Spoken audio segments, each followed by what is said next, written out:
मेरा छोटा भाई कहता कि मैं दूध पीऊँगा तो छोटी बहन के हाथ से ही पीऊँगा।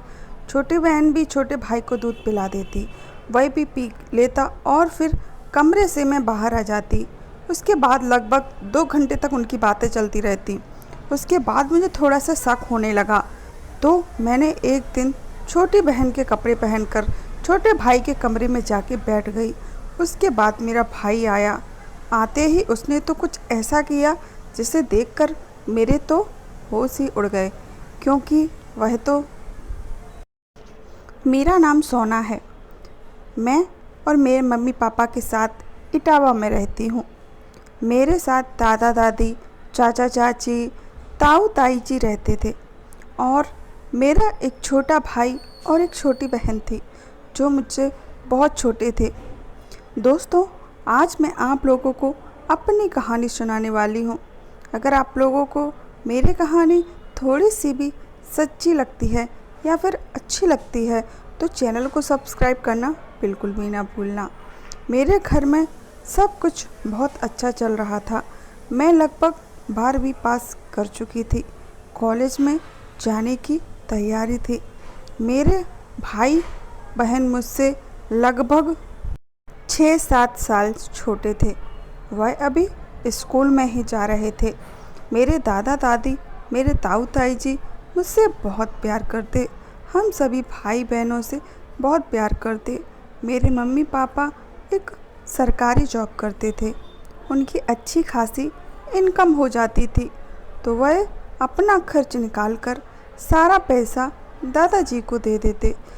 इसलिए शायद दादाजी कुछ ज़्यादा ही खुश रहते थे हम लोगों से। हमें किसी भी बात की कोई भी कमी नहीं होती थी। वो कहते हैं ना कि चांदी की चम्मच लेकर पैदा होना, बस वही किस्सा मेरे साथ भी था। सब कुछ बहुत अच्छा चल रहा था। मेरे दादाजी मेरे लिए लड़कों का रिश्ता ढूंढने लगे, क्योंकि मैं एक मिडिल क्लास फैमिली से हूँ। तो वहाँ पर तो जैसे लड़की ने 10वीं क्लास पास की तब से ही उसकी शादी की पड़ने लगती है। घर वालों को मेरे दादाजी मेरे रिश्ते ढूंढने लग गए थे, पर उन्हें एक भी रिश्ता पसंद नहीं आ रहा था। फिर मेरे लिए एक बहुत अच्छा रिश्ता आया। उस लड़के का नाम सूरज था। वह भी बहुत पैसे वाला था और देखने में भी बहुत अच्छा था, और सबसे बड़ी बात उसका नेचर भी बहुत ही ज़्यादा अच्छा था। मेरी सगाई एक बहुत बड़े हॉल में हुई। मेरे ससुराल वाले भी के सब लोग आए और मेरे यहाँ से भी सभी लोग आए। मेरे ससुराल वालों ने मुझे इतनी कीमती कीमती चीज़ें दी, बहुत ज़्यादा। मेरी सगाई हो गई। लगभग 10 दिन हुए थे। सूरज ने मुझसे मिलने की जिद करने लगा, कहने लगा अब तो हमारी सगाई हो गई है, शादी होने वाली है, तो मिलने में क्या प्रॉब्लम है। यह सारी बातें मैंने अपने दादाजी को बताए। मेरे दादाजी ने भी मुझे मिलने की परमिशन दे दी। उसके बाद मेरा और सूरज का मिलना जुलना चालू हो गया। मैं सूरज को बहुत ज़्यादा पसंद करने लगी थी, या फिर ऐसा कहूँ कि मैं उससे प्यार करने लगी थी। मेरे मम्मी पापा की सरकारी जॉब थी। एक दिन वह दोनों अपने काम से घर वापस आ रहे थे तो उनकी बाइक का एक्सीडेंट हो गया। उस एक्सीडेंट में मेरे मम्मी पापा की डेथ हो गई। उसके बाद मेरे छोटे भाई बहन का रो रो कर बहुत बुरा हाल हो गया।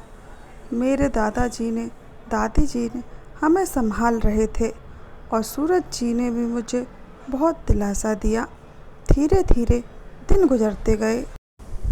अचानक से जैसे सब कुछ बदल गया।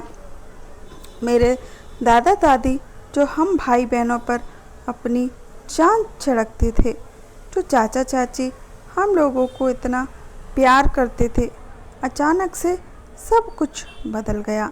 हम किसी को फूटी आँख भी नहीं भाते थे।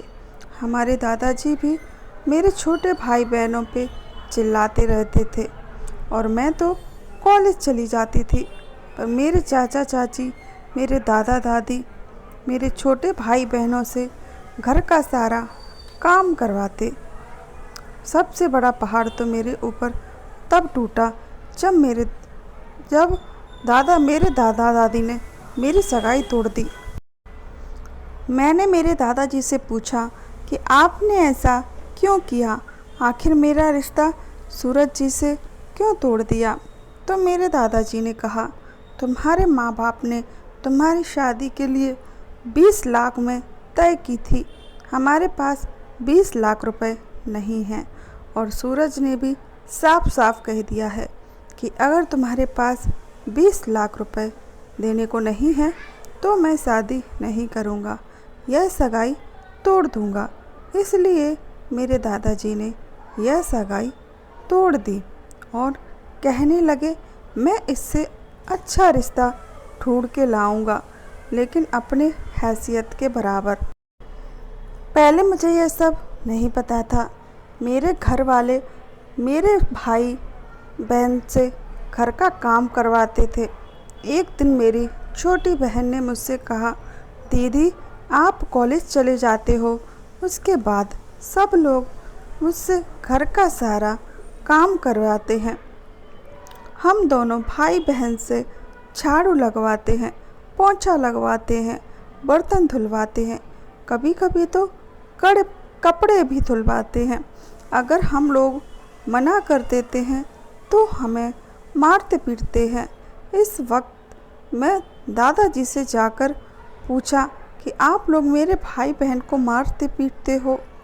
तो मेरे दादाजी ने मुझे जवाब दिया कि यह घर का काम नहीं करेंगे तो क्या करेंगे, इनका खर्च कैसे चलेगा, उनका खर्च कौन उठाएगा। दादाजी के मुँह से यह सारी बातें सुनकर मुझे बहुत ज़्यादा दुख हो रहा था। इस वक्त मैं दादाजी से बोल दिया, मैं अपने भाई और बहन को लेकर यहाँ से घर छोड़ के हमेशा के लिए जा रही हूँ। उसके बाद मेरे दादाजी ने कुछ नहीं कहा तो मैं अपने भाई और बहन को वहाँ से लेकर निकल गई। लेकिन मुझे यह नहीं पता था कि हम लोग कहाँ जाएंगे, कहाँ रहेंगे। मेरी एक मौसी थी, मैं उनके यहाँ पहुँच गई। उनका घर बहुत बड़ा था। उनके यहाँ मैंने एक कमरा किराए से ले लिया था। 2-4 दिन मौसी जी ने हमें अपने घर से खाना खिलाया। उसके बाद मैंने एक जॉब ढूंढ ली। जॉब करते करते मुझे कम से कम 5 साल हो गए थे। आज मेरी उम्र 23 साल की हो गई थी और मेरे छोटे भाई बहन 17 साल की और भाई 18 साल का हो गया था। मेरी जॉब की तनख्वाह अभी बढ़कर 25,000 हो गई थी, जिससे मैंने थोड़ा थोड़ा पैसा जमा करके एक छोटा सा घर ले लिया था। अब हम लोग उसमें रहने लगे थे। मेरे भाई ने भी पढ़ाई के साथ साथ एक जॉब कर ली थी। उसे भी 15,000 कमाता था। लेकिन एक दिन कुछ अचानक से अजीब सा हुआ। मैं दूध का गिलास लेकर अपने छोटे भाई के कमरे में गई तो मेरे भाई ने मुझसे कहा कि मैं दूध पीऊँगा तो छोटी बहन के हाथ से ही पीऊँगा। मैंने कहा ठीक है। तो मैंने छोटी बहन को बुला दिया और उसे अपने हाथ से दूध देने के लिए कह दिया, तो उसने तुरंत दूध पी लिया और मेरी छोटी बहन को मैं वहीं बैठे छोड़कर अपने कमरे में आ गई। मैंने देखा दोनों भाई बहन बातें करने लग गए हैं और लगभग 2 घंटे बाद बाहर आए मेरी बहन। लेकिन मैं इस बात पर ज़्यादा गौर नहीं किया। अब तो यह रोज़ का हो गया था। जैसे ही मैं दूसरे दिन दूध लेकर गई तो फिर उसने वही जिद की कि मैं अपनी छोटी बहन के हाथ से ही दूध पीऊँगा। फिर मैं छोटी बहन को बुलाया तो छोटी बहन ने अपने हाथों से भाई को दूध दे दिया। उसके बाद उसने तुरंत दूध पी लिया। ऐसा ही रोज़ चलने लगा। एक दिन अचानक मैं मेरे छोटे भाई के रूम के बाहर गई तो वहाँ पर उनके कमरे का गेट लगा था। अंदर से कुंडी लगी हुई थी। तो मैंने अंदर से गेट खटखटाया, गेट खोलो गेट खोलो। तो उसके 5 मिनट बाद गेट खोला। मैंने बोला, तुम्हें कुंडी लगाने की क्या ज़रूरत है? तो मेरे भाई ने बोला कि हमने कुंडी नहीं लगाई है, शायद अपने आप गेट जाम हो गया होगा। तो मैंने कहा, अभी बरसात का टाइम नहीं है जो जाम हो जाएगा गेट। कुंडी लगाई होगी तभी तो लगी होगी, अपने आप थोड़ी ना लग, गेट बंद थोड़ी ना हो जाएंगे। यह कहकर मैं वहाँ से वापस चली आई। मेरे दिमाग में पता नहीं क्या उल्टी सुल्टी बातें चल रही थी कि यह लोग कमरे में घंटे घंटों क्या करते रहते हैं। मैंने सोचा कि आज मैं पता लगा कर रहूँगी। नज़र नहीं रखते, हम अपने बच्चों पे नज़र नहीं रखते तो बच्चे कभी कभी गलत रास्ते पर भी चले जाते हैं। देखो, मेरे माँ बाप तो थे नहीं, मेरे भाई बहन की सारी जिम्मेदारी मेरे ऊपर ही थी। तो मैंने सोचा मैं पता लगाऊंगी आखिर ये लोग क्या करते हैं। तो मैं छोटे भाई के कमरे की खिड़की से झांक कर देखा, वह लोग कंप्यूटर पर वीडियो कॉल पर बात कर रहे थे। थोड़ी देर मेरा भाई किसी लड़की से बात कर रहा था और फिर थोड़ी देर बाद मेरी बहन किसी लड़के से बात कर रही थी। मुझे समझ नहीं आ रहा था कि यह सब क्या चल रहा है। मैंने तुरंत गेट खटखटाया। भाई ने 2 मिनट बाद गेट खोला, बोला, क्या बात है? आते ही मैंने कहा, यह सब क्या चल रहा है? तुम लोग किससे बातें कर रहे हो? मैं सब कुछ देख लिया है अपनी आँखों से। उसके बाद मेरे भाई ने मुझे सारी बातें बताई। मेरे भाई ने मुझसे कहा कि मैं और मेरी छोटी बहन किसी से प्यार करते हैं। जहाँ हम कॉलेज में पढ़ने जाते हैं वह भी एक दूसरे के भाई बहन हैं। उसकी बहन से मैं प्यार करता हूँ और उसके भाई से यह प्यार करती है।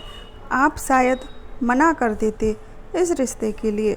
हम लोग घर से भागने की सोच रहे थे। हम एक दूसरे के बिना नहीं रह सकते। हम बहुत प्यार करते हैं, इसलिए चुपचाप भागने की प्लानिंग कर रहे थे कि कैसे भागा जाए। इसलिए मैं मेरी बहन का रिश्ता आता था तो मना कर देता था, क्योंकि मैं जानता था मेरी बहन किसी और से प्यार करती है और उसके बिना रह नहीं सकती। यही बातें सुनकर मेरी आंखों से आंसू बहने लगे। मैंने मेरे भाई को समझाया कि तुम लोग एक बार मुझसे बात करके तो देखते, मैं तुम्हारी परेशानी ज़रूर समझते। अगर वह लड़का लड़की दोनों अच्छे परिवार से हुए तो हम तुम्हारी शादी ज़रूर करा देंगे। जो दर्द मैंने झेला है वह अपने भाई बहन को नहीं झेलने दूंगी। उसके दूसरे दिन मैं उस लड़के और लड़की के घर रिश्ता लेकर चले गए। वह बहुत ही अच्छे परिवार से थे। तो मैंने अपने भाई और बहन का रिश्ता लेकर, पहले तो उन लड़के और लड़की के माँ बाप मना कर रहे थे, लेकिन फिर मेरे समझाने पर कि चारों आपस में एक दूसरे से बहुत प्यार करते हैं और एक दूसरे के बिना रह नहीं सकते, तो वह भी मेरी बात समझ गए। वह रिश्ते के लिए राज़ी हो गए। फिर जब इन लोगों की पढ़ाई पूरी हो गई फिर हमने उनकी शादी करवा दी। कुछ दिन बाद मुझे भी एक ऐसा लड़का मिल गया जहाँ मैं जॉब करती थी। वहाँ पर एक लड़का मुझे मन ही मन चाहता था। उसने मुझे प्रपोज़ कर दिया और वह भी एक बहुत ही अच्छे घर का था। मैं भी उसका प्रपोज़ स्वीकार कर लिया। मेरी भी शादी हो गई उससे। कहते हैं ना कि बच्चों पर नज़र रखनी चाहिए। हमें बच्चों से एकदम फ्रेंड की तरह व्यवहार करना चाहिए, तो वह हमसे कुछ भी नहीं छुपाएंगे, सारी बातें हम लोगों से शेयर करेंगे। तो आज की कहानी आप लोगों को कैसी लगी ज़रूर बताना। अगर अच्छी लगी हो तो चैनल को सब्सक्राइब ज़रूर कर लेना। मेरा एक चैनल और भी है जिसका लिंक मैं डिस्क्रिप्शन बॉक्स में दे दूँगी, तो आप जाइएगा और ज़रूर देखिएगा।